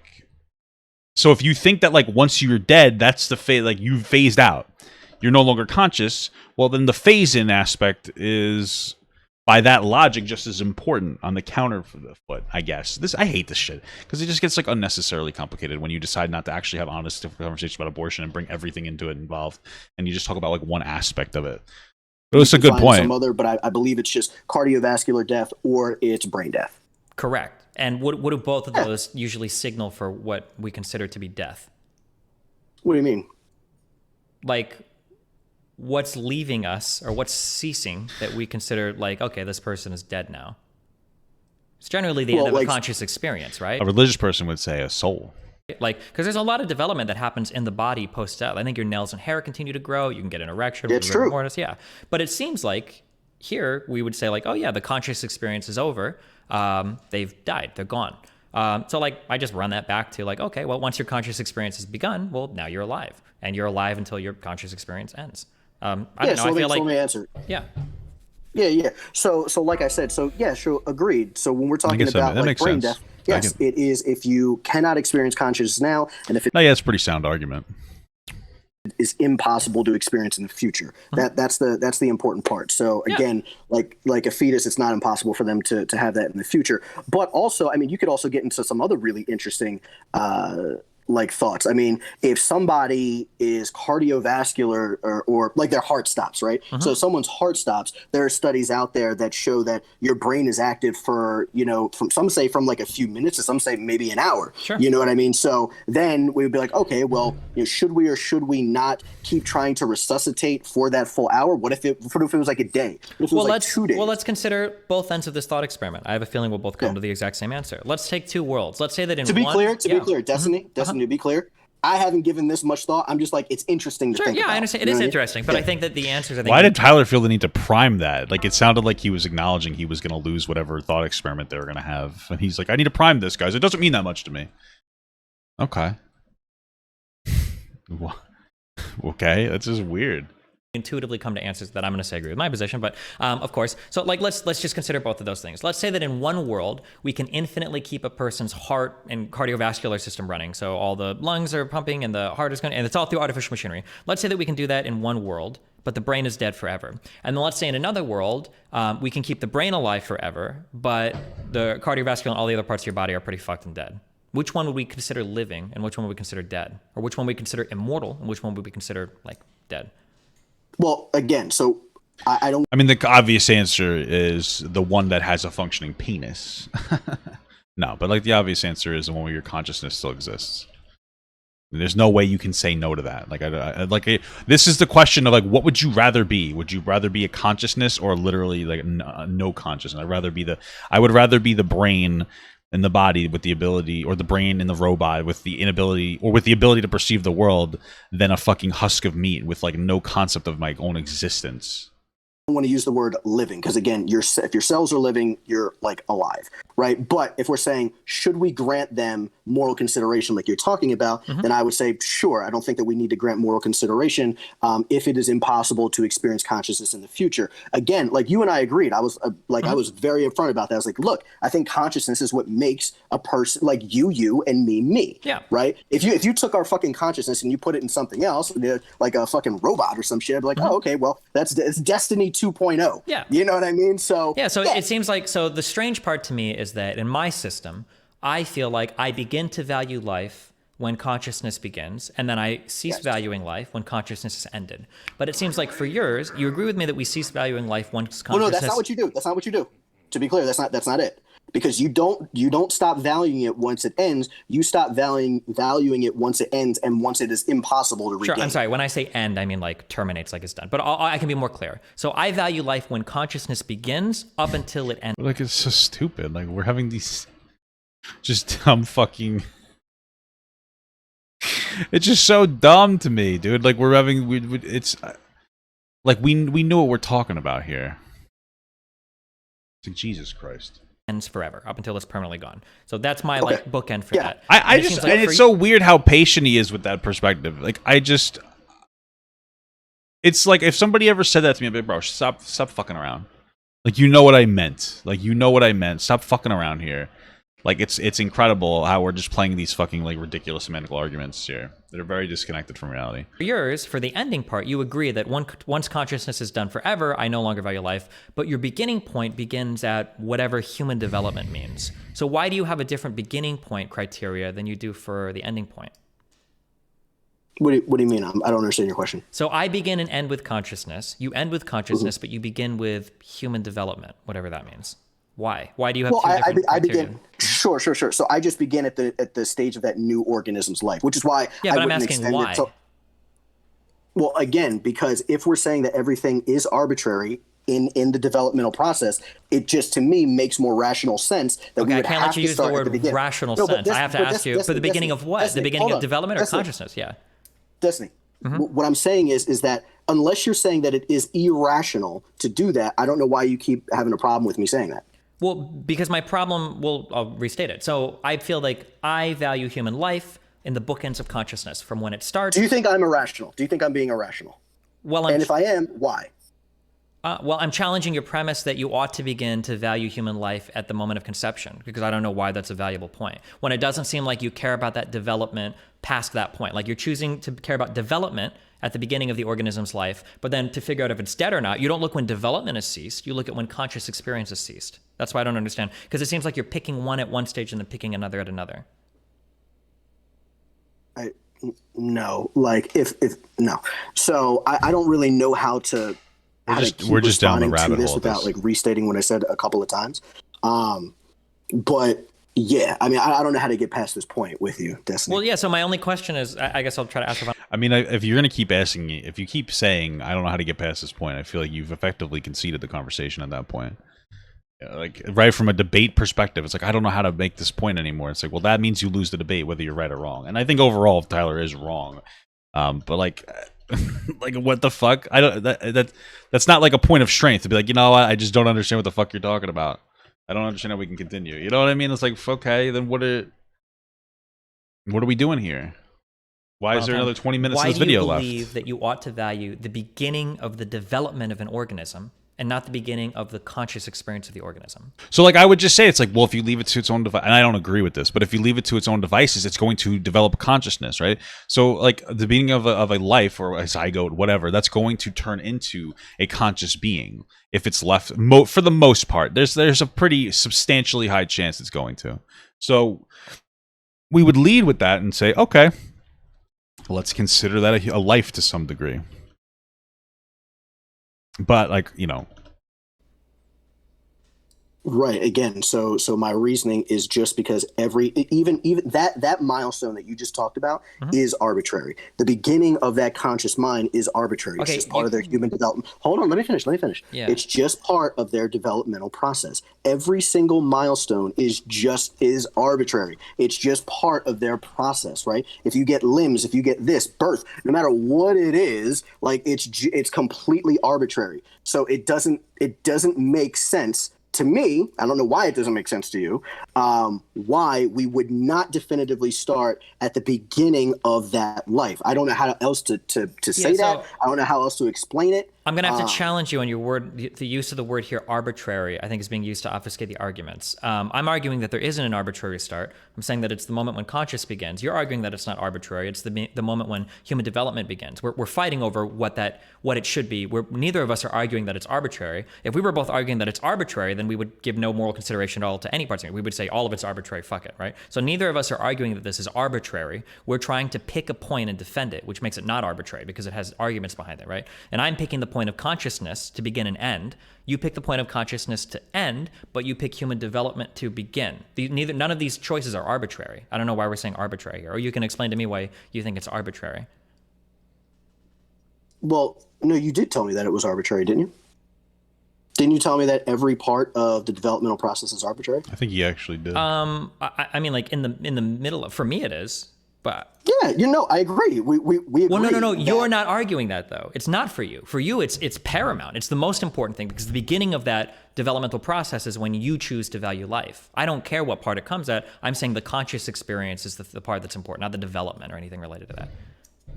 Well, yeah. So when I'm talking about like the developmental process, I'm just talking about, look, there's a beginning and there's an end. You agree, right? There's a beginning and an end. to like Well, to this specifically, there's the beginning and an end to most things. There's a beginning and an end to a person's life cycle. I mean, I don't know how Hegelian you want to get with that, but I mean, like, I guess I could. Yeah, I'll agree with that. I think for the sake of this argument, yeah, sure. I mean, technically, we're all matter from the beginning of the universe to the end of the universe. Right. Sure. But you get what I'm saying. Sure. Right? Yeah, there's a beginning and an end to most things that we would identify as like having a beginning and an end. Yeah, I would agree with that. Yeah. Okay. So if there is a beginning and an end, and there are other stages in there in the middle, or or after the beginning, or whatever, then yeah, I just start at the beginning. I mean, I can't start before the beginning, right? Because then there is no before the beginning. There's the beginning, and then there's the end. So this is why I say you're begging the question. Because you say that you start at the beginning, but what we're arguing over, that's the subject matter we're arguing, is what is the beginning? You can't just say, well, I choose to start at the beginning, and therefore my argument is right, because I'm good, because I have the same argument. Well, I start at the beginning, and my argument is right. But that's not what I'm saying. That's not what I'm saying. So your argument legitimately is, look, I'm choosing to say that the previous consciousness matters because consciousness hasn't been reached yet, right? That legitimately is begging the question. I am telling you that I choose to start at the beginning of a person's, or the beginning of that organism's life or life cycle, whatever the fuck you want to define it as. I choose to begin it there because every milestone, even your milestone, when it comes to sentience and consciousness experience, is an arbitrary point in the developmental process, because it's just part of I'm lost. Yeah, I can understand. It's kind of just become a meme of itself. Like, you know, why do I think that life or value of a fetus starts at like the second trimester? Because I feel it gives people enough time to make the decision of whether or not to have an abortion, and it's before it develops the ability to feel pain. Like, there you go. And then why do you feel like abortion should be legal? Well, I think that from an outcomes perspective, if we don't allow it to be legal, we're going to effectively crush our society and remove the choice from women to have, like, you know, their individual body autonomy and make decisions about their own body, financial decisions. There's a whole bunch here. It's a very loaded thing. But just on the specific foundation that because it is not conscious means you get to kill it, that's a dumb argument, because that just means you can do it. Because you can do a thing means that you should be able to do a thing.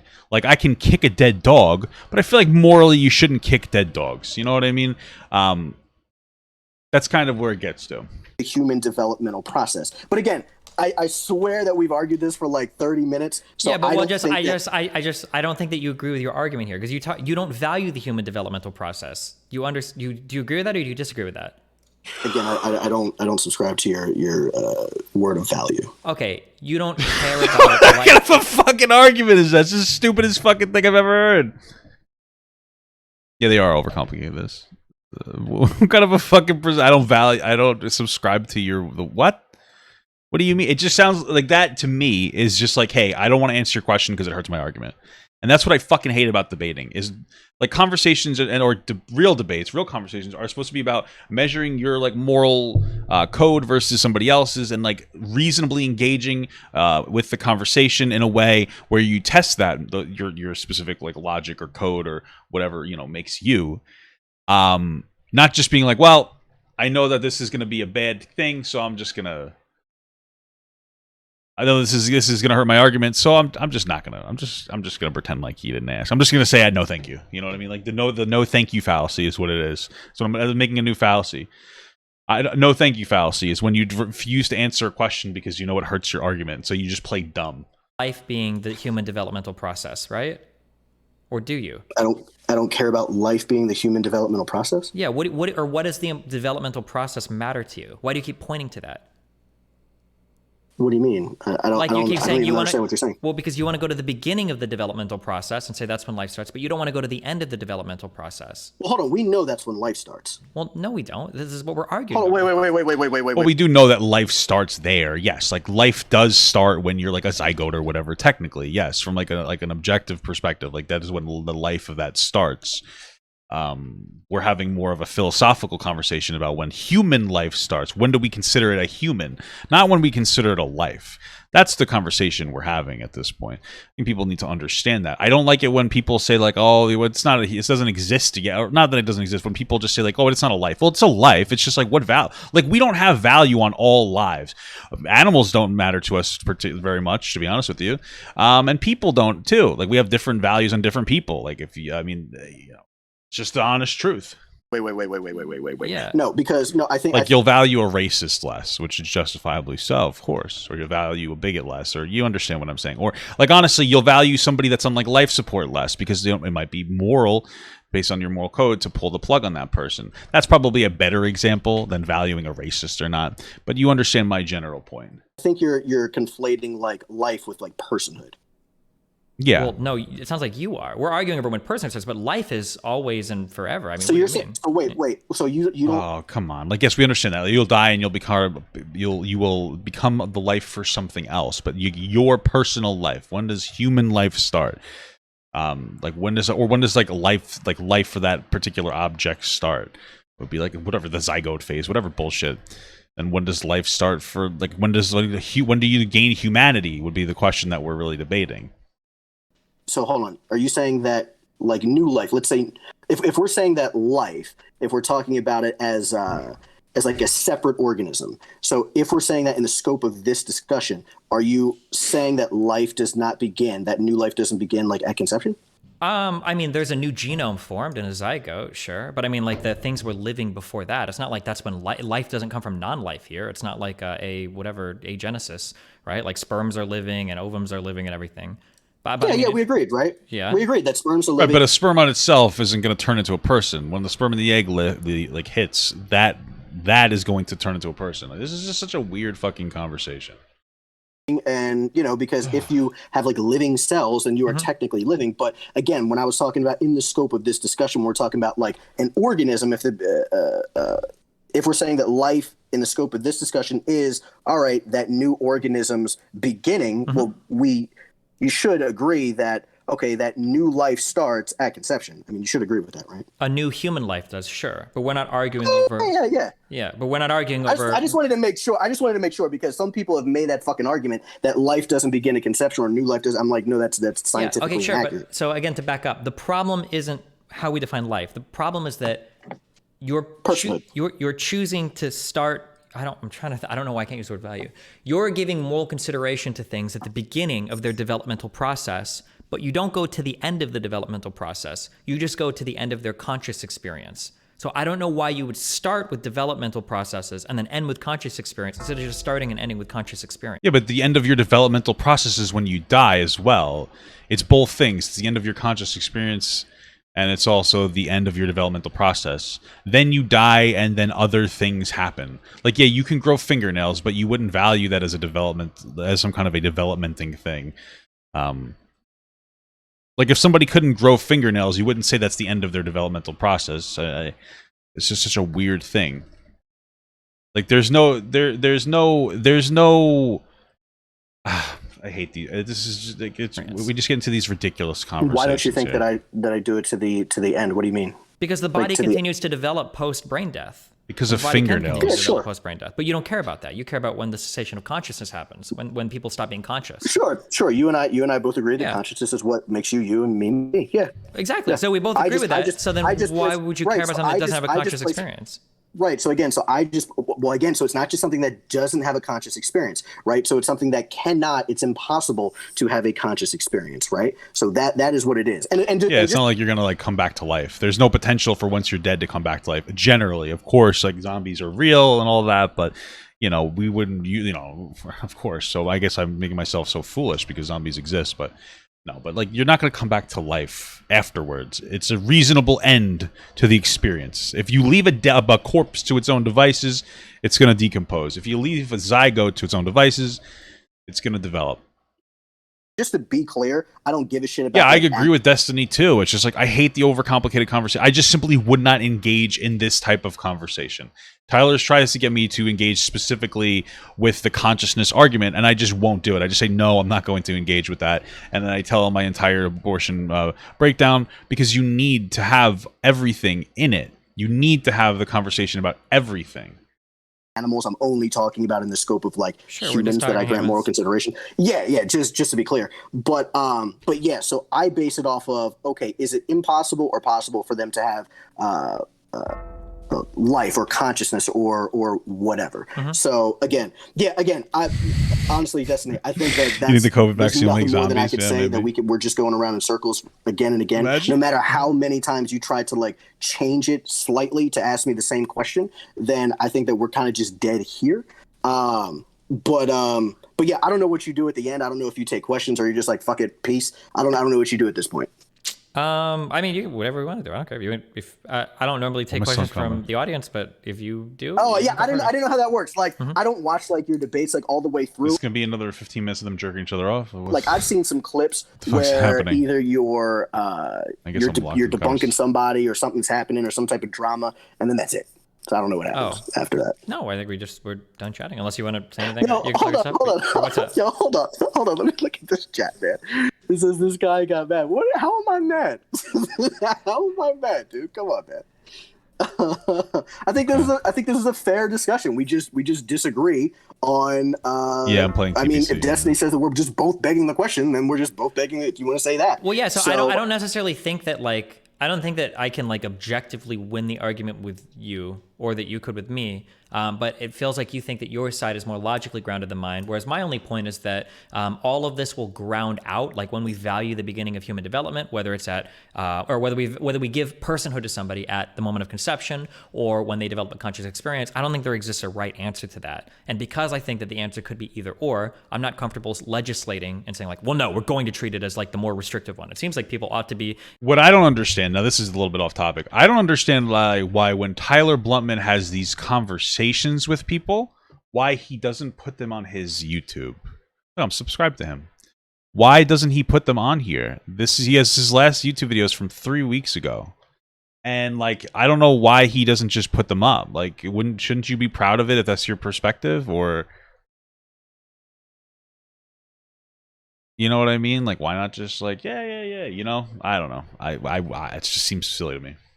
Able to make those decisions for themselves, because you can't give like what is like a logical like we scientifically discovered when personhood starts, because personhood is a philosophical concept. Yeah, it's a philosophical debate. Yeah, absolutely. Yeah. Oh, and just to be clear to your chat, now I'm mad because y'all said that I'm mad. I'm now super fucking triggered, man. Like y'all made me. Y'all manifested this. You brought it out of me. Now I'm mad. Okay, well, it's all good, man. So hey, man. I definitely appreciate you bringing me on, man. I appreciate the discussion. Yeah, I think we just kind of stop there. It's just like, okay, you find that your start is more rational. I find that mine is more rational, and that we'll just kind of leave it on that, man. But hey, again, thank you for the discussion, brother, and you have a great night, man. Yeah, have a good one, man. Do you think he was just being weaselly or not just understanding? I mean, I don't expect anybody to change their logic like on the spot. That's impossible I couldn't even do that. But I do feel like, I think that my current arguments are pretty solid. I don't know how I would argue against them.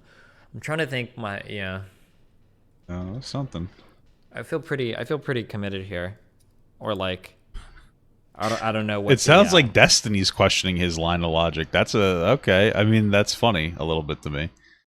But that's what happens when you get into these weird philosophical things, because I feel like a lot of times when you have these debates like this and you lose grounding, you kind of lose the foundation of your argument, especially when you get so specific into one aspect of an argument, like consciousness, rather than having the whole honest conversation about like abortion. Like it just creates such a weird foundation for a weird argument, and then like everybody gets so like bizarrely distracted. Like you went down like 6 rabbit holes, and you get off the main topic. Like it's just an analogy on an analogy on an analogy, and then all of a sudden it's like, wow, that does make sense. After we went from talking about abortion to, you know, whether it would be okay if I jerked off in a movie theater, based on that's a good metaphor. Maybe I should be able to jerk off in a movie theater and get an abortion. You know what I mean? Like we get into these weird fucking things. I don't know what the counter to that would be. I think the biggest nail in the coffin is when you ask somebody like, okay, well, you begin to value human life during development. Well, when do we stop valuing human life? Because it's not at the end of development. It'll be the moment you're brain dead, the moment you no longer have a conscious experience. People will say like, okay, well, Yeah, and then of course you could just be like, yeah, but like then there's also no potential for growth after that in like a meaningful way.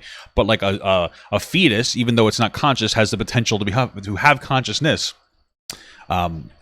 Right? Like most fetuses will become a baby if you don't, take tongs and put them in a woman's pussy and rip it out. Right? So, yeah. I mean, and again, I'm pro-choice. I have more. I mean, Destiny said at the beginning that his entire like perspective on abortion has to do with consciousness, which is weird. Like that's a bizarre thing.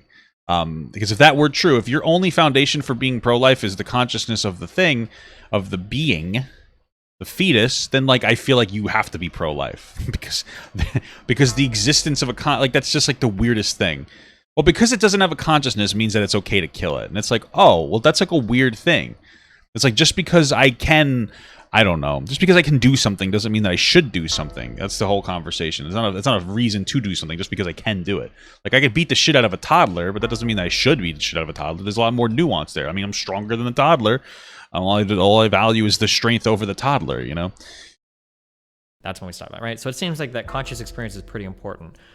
If you could develop a child that would go through all of its life brain dead, you'd probably never give moral consideration to it. It has no experience. True. Right? So it seems like the conscious thing is like the yeah, but like not for nothing. The reason that I wouldn't have the kid isn't necessarily because it didn't have consciousness or would never have consciousness. It would be specifically because it would be a burden. There would be like no outcome. There's no positive outcome. Like if your kid's gonna have like absolutely no consciousness and not be able to experience the world in any capacity, of course I'm not gonna want to have that kid. Like, what's the point? They're not going to be able to pass on, like, my genes or my bloodline. They're going to be, like, and this is harsh, but they're going to be a leech on to me and onto society, and it's going to be, like, there's not going to be a point, right? Like, I want a kid that's generally functioning. Like, it doesn't mean that I'm going to kill a disabled kid if I have them, but, like, I would value a kid that was reasonably abled, right? It doesn't mean that they're perfect. They come out with like a frog's leg. It is what it is. They come out blind. I don't. That's whatever. They can still experience the world. But if they come out completely like unable to do anything, I don't know. That just feels like, why would I want to do that? What's the point? Part. That's what it feels like. But I could understand some people saying, like, no, I do it at the moment of conception. It's like, oh, okay, bro. But like, I don't think you have a good enough argument to be able to say abortion is illegal, right? I think that you should. I think that you have to like. Yeah. I also get really triggered. I tried not to. I find that a little sad because like Destiny will have these conversations about abortion a lot. But like I mentioned, talking about universal basic income, which is something I'm very passionate about, and I think is very important.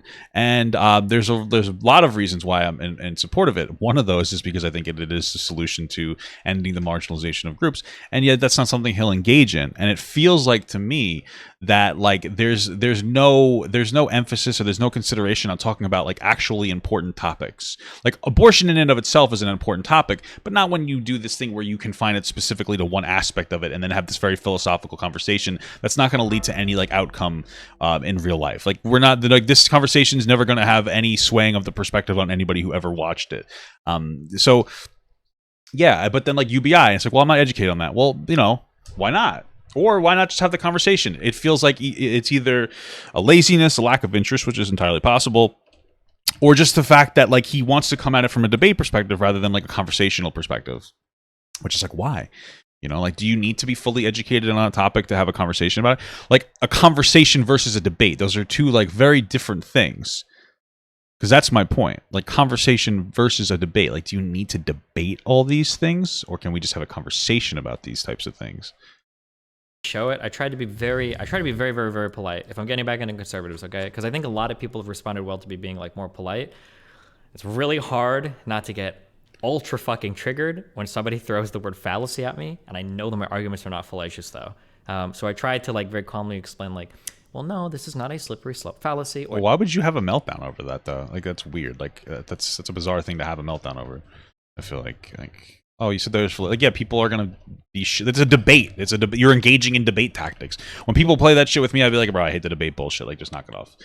You know, just say that. I don't give a fuck. But no, I'm not actually begging the question here because this is one. But as soon as somebody says it, like begging, like, motherfucker, what the fuck do you think begging the question means? What do you mean slippery slope fallacy? There ain't no slippery slope, motherfucker. I just took you down the water slide. We just went from start, right? I don't, but I try not to do. I try not to like scream that, right? Because I think it looks bad. But yeah. Why didn't Tyler just record this and put it on his channel? That's a weirdo. I'm sorry. Because I do see people use that incorrectly a lot. A lot of people think that a slippery slide fallacy just means that if you do one thing, something else might happen.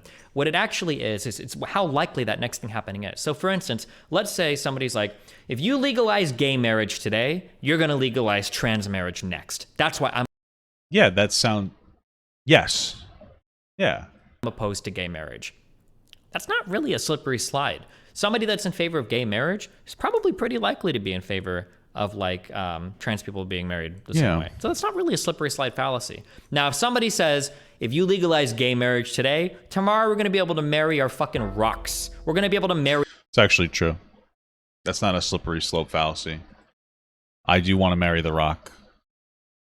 our phones or our keyboards, okay? Well, that is a slippery slide fallacy. Nobody that's arguing that you should be able to be married to people of the same sex or gender are saying that you should be able to marry your fucking phones or rights. That's a slippery slide fallacy, right? It becomes fallacious, or a slippery slope, sorry. The slope becomes fallacious when you can't connect it from A to B. That's like the, yeah. Do people really stop valuing people after they no longer have a conscious experience, though? We respect their wills and give them a proper burial and shit. Like I said before, like if you want to be pro Medicare for all or whatever, you kind of have to start valuing you kind of have to start considering no longer valuing people who lose consciousness, like generally people who hit the end of life care more than anything else. They even still have consciousness. It's going to be grossly expensive. People like to quote that it'll be cheaper. You're wrong objectively. For the most part, we're talking about anywhere from, I think the projections are 2 to 4. Let's see. Yeah, I think the misquoted Medicare for all projections, it would cost like $2 trillion less over the course of 10 years. It would actually be $10 trillion more over the course of 10 years. There's a lot of trillions, right? To provide the same level of care that we provide now, right? It's like I said before, access to care now, right? So if you have access to healthcare now, it's good. It's going to be pretty good. Like if you have the money for it, it's going to be really good healthcare. But if you want to have access to everybody, because they're going to test the fuck out of you for everything, even if it's not necessarily relevant, because they want to be safe and they want to make money, of course. I mean, that's always a factor. So they're going to do that thing. However, if you want to extend care to everybody, you're going to have to make the care you're going to have to make it a little bit worse, which will generally mean you're going to cut the fluff. You're going to cut the fluff out, and some of that fluff has to be end of life care because it's incredibly expensive for a very low turnout. And I know that sounds terrible, but I also come from the philosophy where my mother said it to me, and I've said it to my partners, is that if I'm at a point where if I'm at like that point where like I'm dying, kill me. We don't really value the suffering aspect of life. To be honest with you, like, my mother watched her father passed and her mother passed before I was born, or rather I wasn't really old enough to understand it. And we have a pretty unanimous family position that like the deterioration is like very mentally stressful for people around you. Even the person who's like deteriorating, and it might be better off to just let them, pass instead of trying to force them to stay alive. And so that's where my philosophy comes from. Where like, yeah, I would prefer to be kind of just like led to the past. But you get my point. Is that we're gonna have to have conversations about end of life care. Is that a different kind of valuing? There might be some kind of value there. It comes from a fear of death, but like, these are just the things that we're going to have to talk about if we want to create this type of society. And I think even normal people feel that. And I think I could give like a convincing set of hypotheticals where somebody would be like, yeah, I agree. Like I could say, like, it would start with, okay, let's say that your dad died. Do you value their corpse? And somebody would be like, yes, Destiny, I do give moral consideration to the corpse. So your argument is wrong. And then let's say I was like, okay, well, let's say you're about to run out of a building. Let's say that there are like 2 kids and your dad's corpse, and you can only take out like one of these things. Do you want to take out the 2 kids or the corpse? What do you think? They'll be like, I'm gonna probably leave them all because it's all baggage, dude. Fuck that. The building's on fire. I'm not Superman. I'm fucking Papa God. I don't give a shit. I can barely run as it is. You want me to carry basically 2 bags of sand with me on the way out? Pfft. I'm going to take the kids and I'm going to throw them through the window so I don't get hurt. And I'm going to jump out of it and use one of the kids as like a fucking like impact disruption. I'm going to hit the ground. I'm going to use the kid. I'm going to Hadouken it into the ground, and it's going to hit the ground, and I'm going to land on it. And I'm going to make sure this way I don't get hurt more. Okay? I value me. You know, I'm number one, baby. I'm number one. Also, I would be like, hey, listen, 2 kids. If all joke, you know, you just tell the 2 kids, like, listen, you can't carry your dead dad's body out, right? So you just say, hey, kids, grab his legs, I'll grab his head, and you just start fucking running him out. You know? Yeah, fuck it. Or what about like 1 living person and 1 corpse? You would always take the living person. Yeah, that's a great point. Somebody said a year ago, my grandma decided not to get chemo or surgery because she didn't want to prolong her suffering from already shortened lifespan. Absolutely. What the fuck? I'm not tanking right now. I'm very stupid. Like, that's a big thing, you know. And as a younger person, I didn't understand it, but as I got older, I get it. You know, like you're gonna have either 6 decent months or you're gonna have like 2 to 5 years of suffering for not just you, but for your family. It is very mentally taxing for your family to watch you suffer. And like, you might think that's a selfish perspective, but it's selfish to me to just force yourself to stay alive. Now, I'm not saying you shouldn't take the chance of having a normal life, but like, if the chances are, and like, yeah, I guess you should be able to have the choice, but you know, not for nothing, but the suffering thing, at least to me, on a personal level. And I'm not somebody who supports Medicare for all necessarily. I support universal basic income so people can make the decisions on investing into their own things like healthcare themselves. Not that I'm against, you know, universal healthcare, right? But you know, just my points. Also, we need to tax fat people for being fat. I know I'm fat. Tax our food. Sugar tax, health tax, you know, fucking fast food taxes. I'm not kidding. We like the FDA allows literally people, McDonald's, to poison us. Like, there's a conversation we could have about taxing that. You would have to be a sociopath to take the corpse, all right? So like, even if we do value corpses somewhat, they're going to be like on a way lower, way lower like type of valuation. It's not going to be anywhere remotely the same as how we value humans, right?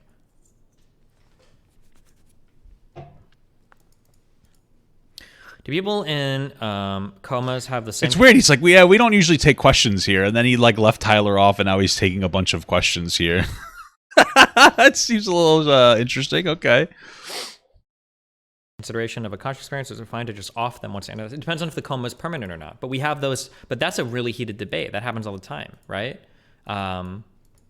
Like, I should have. That was the whole Terry Schiavo thing. Like, if somebody's conscious or if somebody's unconscious, are they ever going to? 2 weeks is really hard to watch her die, but imagine an extra 6 months a year, dude. It's so horrible. You know, my watching my Jaji pass slowly, it was fucked, man, and I loved him a lot. And I'm not saying that they should have just like let him pass or whatever. I'm just saying it was like a lot to take in, and it's a harrowing experience to watch a loved one pass away. It's a lot, you know. And I can't pull fucking thread off of this. This is so annoying. Have another experience, right? That's what people argue over, right? I got a 15-second People are taunt. quick to throw out the word fallacy, but they are never able to demonstrate how it is fallacious, and you open-minded. Oh yeah, be really careful when people use the word fallacy. Usually you can argue on the merits of what they're arguing. I use the word phallaxy a lot. I think that I like to talk about penises. The word fallacy, however, come on, gay. You know. It's very rare. Honest to God, and I hope I do this. I might still do it sometimes. I try to just never use the word fallacy. I try to just say that, like, I try to just show somebody why their argument could be incorrect. Like, I try not to say like, oh well, you just did an appeal to fallacious authority fallacy, or like, oh well, you just did an ad hominem fallacy, or oh you just like. I usually try to say like, well, this doesn't really logically work because of this, right? This doesn't really work because of this or this, right? Rather than just saying that like, this is the fallacy that you fell into, because I feel like once you start pulling out those words, debate terms are gay. Like very, very, very combative. It's good to know the fallacies in your head because they help you work through like the prop logic. They can help you understand like so like for instance, when I use the words earlier, like, oh yeah, we both believe that that living is necessary, but you think it's sufficient. I think it's only necessary, right? I don't try to bust out like the formal logic. It's like, oh well, you know, if P then Q, blah blah. Like, no, we can just like talk like humans, and I can use the words to show like, oh well, this is the difference between like necessary versus necessary and sufficient, right? I think that's better to do. This is so funny. One of my WoW friends turned my stream on, and they're like, ew, you're watching Destiny? I hate that guy because I really hate black people, and he defends black people and stuff. Isn't that weird? I have some really racist friends. Is that fucked up, dude? Jesus Christ. It's fucking crazy. I'm just kidding. He didn't say that. He didn't say that first part. He just said he hated black people. So I'm just kidding. Oh, just kidding. I'm just kidding. He just said he doesn't like him. Oh Lord. And like just like pulling out like the fallacy, right? Yeah. Oh, Wouldn't sure. you I'm a grant black guy joining the stream. I'm sorry, dude. It was a joke. He didn't say any of that. He just doesn't like Destiny. I'm sorry for being a little edgy. I didn't mean to offend you, my man. I really didn't. I joke around a little bit here. Sometimes it's too much, and sometimes it can be very inappropriate. I'm sorry to offend you, my man. I'm glad that you're here. Oh, and you're kidding? Well, I still mean everything I said in case somebody was offended. It's just, I'm sorry. Oh, organic Lord. human life moral consideration without personhood?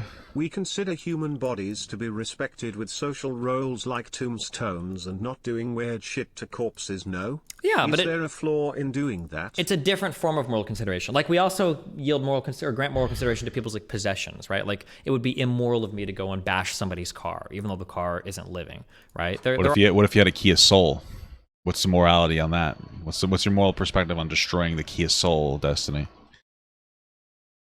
are forms of moral consideration there, but not like this is a human life that we ought to protect, right? That's a different thing. How do you define conscious experience? I mostly agree with you, but I'm stuck on what levels of intelligence/awareness I would consider consciousness. Yeah, this is really easy. To 70 prove a marks of conscious Sagres. experience, really, all you have to do is figure that out, and then you will like be an award-winning publisher in like fucking neuroscience, neurobiology, philosophy, psychology. Well, I already know the answer to that. The problem is that if I give you guys the answer to that, then like you know, remember when Prometheus gave everybody the fire, and then like the world took a shit because you guys used it wrong. I'm actually God reborn. I'm just kind of vibing right now. But if I give you the answer to that question that I actually forgot the question you asked, if I give you the answer to that question, then of course you guys are going to abuse that, and you're going to ascend to the next plane of existence. But like you guys have shown that you can't even handle fire the correct way, so. Like good luck figuring that one out. I think that you basically have to appeal to. There's like a few things that we can say definitively. One, hopefully, is that we have a conscious experience. Two is that conscious experience almost certainly is an emergent property of our brains, and then therefore, hopefully, we can say number three, other people have brains like us, so other people must project conscious experiences like us. So that's like, you can do that for humans, kind of. I think a lot of people could fight you right there, right? A solipsist will fight you right there and say like, you actually don't know if anybody else is having a conscious experience. The only one you're intimately familiar with is your own. And honestly, it's the only one you can ever be familiar with. Which It's true. I say it all the time. What if, because I have two partners, so what if I have like a severe mental incapability and I was just too much for one handler to handle? Right? And so they added an additional handler. Well, I mean, I would have a conscious experience, but like my perception of the experience, I think that I think I'm reasonably smart. I don't think I'm the smartest guy in the world, but I think I'm a reasonably smart guy. What if I'm just like not? What if I'm just very like I just don't understand anything around me, and I think I do, and I'm just living in my own world, you know? Just saying. which is true. But some people will go farther and say, well, we know other humans have conscious experiences. Other people will go even further than that and say, like, well, not only do humans have conscious experiences, but animals have conscious experiences. Dogs do too. Animals with a sufficient CNS have a conscious experience like us. So we should value their lives as well, right? This is Yeah, I mean, kind of value. I don't really give a fuck about it. I don't care about animals that much. You know, like not individual animals. Like if we needed those animals for the ecosystem or something, like okay, I get it. We need bees, but I don't give a fuck if a bee walks up to me, I'm gonna kick it. Like get away from me. You're a fucking bee. Like leave me alone. You know what I'm saying, guys? Like I don't give a shit. your veganism arguments will stem from here if you go down that far with the conscious arguments. Yeah. Sperm and Hold ova on. are genetically distinct living cells. People only value them after conception for practical reasons. It is probably not philosophically defensible. Porn stars value cum a lot. Sperm's a lot. It tastes good. It's good for your health. It's sterile. Doubly so because slightly half. Are the we for real zygotes discriminating are against bees right now? spontaneously Yes. aborted. Do you agree? I don't remember if Sam Harris, I hate to say that, or Peter Singer might have made this argument that if we We're going for value the big boy, guys. if we value life at the moment of conception, then we are like infinitely holocausting right now. Like women that just spontaneously abort, because I think it's something like 1/3 or something of all pregnancies end in not abortion but end in early termination, miscarriage. You don't know it. You'll have like a really rough period and it was a miscarriage and you just don't know. And so like right now that's like there's millions of humans dying all over the planet if that's the case. Nice. But Right, but the argument would be like if left to their own devices. So like, yeah, that human like is left to its own, or whatever, fucking bean or whatever you want to call it, is left to its own device and it died itself. That's okay. But if somebody went out of their way to like actively kill it, that's not okay. You know, that would be the logical argument that they would make. Oh, I don't have my fucking thing on. if okay, hold on. Somebody else asked me. I'm sorry. Somebody else asked me, what is begging the question? Begging the question really means one thing. That's a good and question. It means raises the question. Okay, 99% of someone says it begs the question. Well, they really is. It raises the question. Technically, in an argument, This is dumb. What is it? Philosophical What is the argument, point being saying careful it with then? words.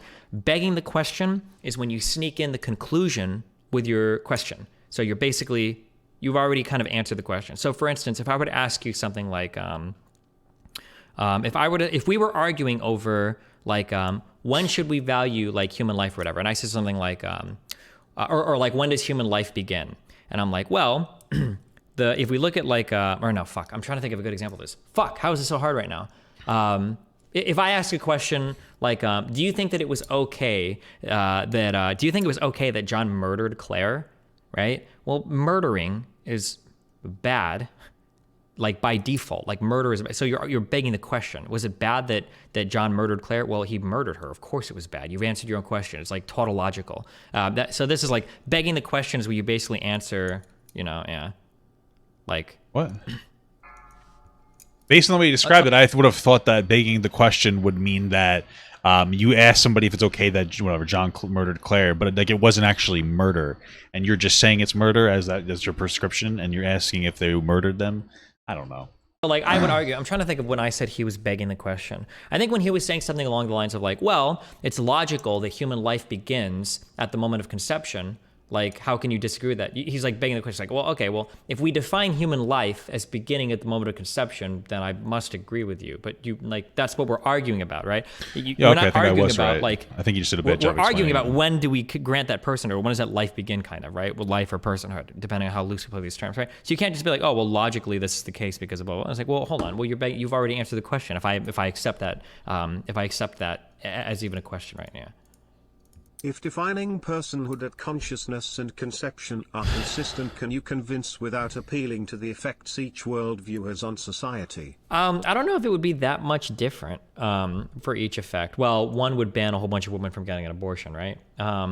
Yeah, this is why I don't think you can convincingly argue. This is gonna be a bad one poll. over the other. It's not gonna be a bad poll. Okay, never mind. Yeah. That's why I think it was a bad poll. It was a bad poll. I don't think you can Guys, objectively answer. It was a bad poll. Why do you hate to say it? You agree with Sam Harris on about 99.999%. A lot of cringe stuff comes out of that IDW part of the internet, all right? Remember to hit that like and subscribe, and don't forget the notification. Shut the fuck up. Hey everyone, if you liked that video, don't forget to like, comment, and subscribe. And don't forget to follow my Twitch, Instagram, Twitter, Discord, and TikTok. All links are in the description. Also, check out my Patreon if you'd like to support me even more than you already do. Thank you so much, everyone. I love you all.